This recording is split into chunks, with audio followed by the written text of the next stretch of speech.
बिस्मिल्लाहिर्रहमानिर्रहीम। चैप्टर 1 का third numerical हम सॉल्व करेंगे अब इस लेक्चर में। तो इसकी स्टेटमेंट है the length and width of rectangular plate are measured to be 15.3 centimetre and 12.80 centimetre. Length भी गिवन है और विड्थ भी गिवन है। फाइंड एरिया ऑफ प्लेट्स, हमने प्लेट्स का एरिया कैलकुलेट करना है।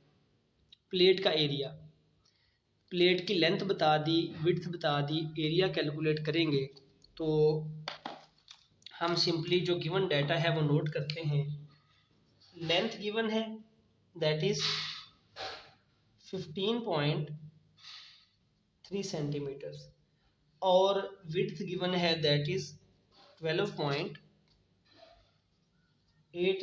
सेंटीमीटर्स और हमें यह कहा गया कि एरिया कैलकुलेट कीजिए।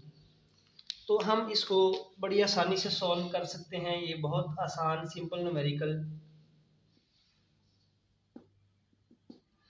तो अगर कोई रेक्टेंगुलर प्लेट हो इस तरह से, सपोज ये हमारे पास एक रेक्टेंगुलर प्लेट है, तो हम जानते हैं कि रेक्टेंगुलर प्लेट की अगर हमें लेंथ और विड्थ मालूम हो तो उसका एरिया मालूम करने का आसान सा फॉर्मूला है that is area is equal to the product of length and width.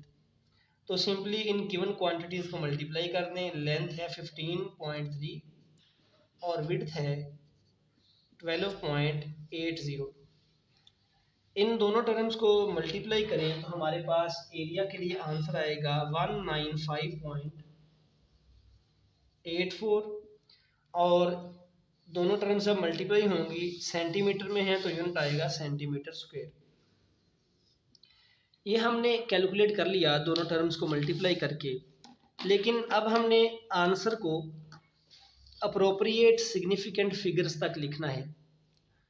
वो मेथड ये है कि जब भी हम दो टर्म्स को मल्टीप्लाई करते हैं तो जो हमारे पास आंसर आएगा हमने ये देखना है कि उसमें कितने डिजिट्स तक हमने आंसर को लिखना है, कितने सिग्निफिकेंट फिगर्स रखने हैं। तो जो दो टर्म्स मल्टीप्लाई हो रही हैं देखें उनमें सबसे कम किस में सिग्निफिकेंट फिगर्स हैं। पहले वाली जो टर्म है इसमें 1 2 3 3 सिग्निफिकेंट डिजिट्स हैं, इसमें 1 2 3 4 सिग्निफिकेंट डिजिट्स हैं। तो कम से कम सिग्निफिकेंट डिजिट्स हैं 3। तो हमने आंसर में भी 3 सिग्निफिकेंट डिजिट्स तक आंसर को लिखना है। यहाँ पे हमारे पास डिजिट्स आ रहे हैं 1 2 3 4 एंड 5। हमने 3 डिजिट रखने हैं तो बाकी जो डिजिट्स हैं उनको हम राउंड ऑफ कर देंगे। तो ये जो हमारे पास एरिया के लिए आंसर है 195.84 और यूनिट है सेंटीमीटर स्क्वायर। अब हम इनको राउंड ऑफ करते हैं। हम जानते हैं 5 से बड़ा नंबर हो जब हम उसको रिमूव करेंगे तो उससे अगले वाला नंबर 1 बढ़ेगा, इजाफा होगा। तो 4 को अगर मैं यहाँ से हटा दूँ 8 एज इट इज़ रहेगा, लेकिन जब मैं 8 को यहाँ से रिमूव करूँगा तो उससे अगला नंबर 1 बढ़ जाएगा। तो जब मैं 8 को यहाँ से रिमूव करूँगा तो ये 5 इंक्रीज होके बन जाएगा 6।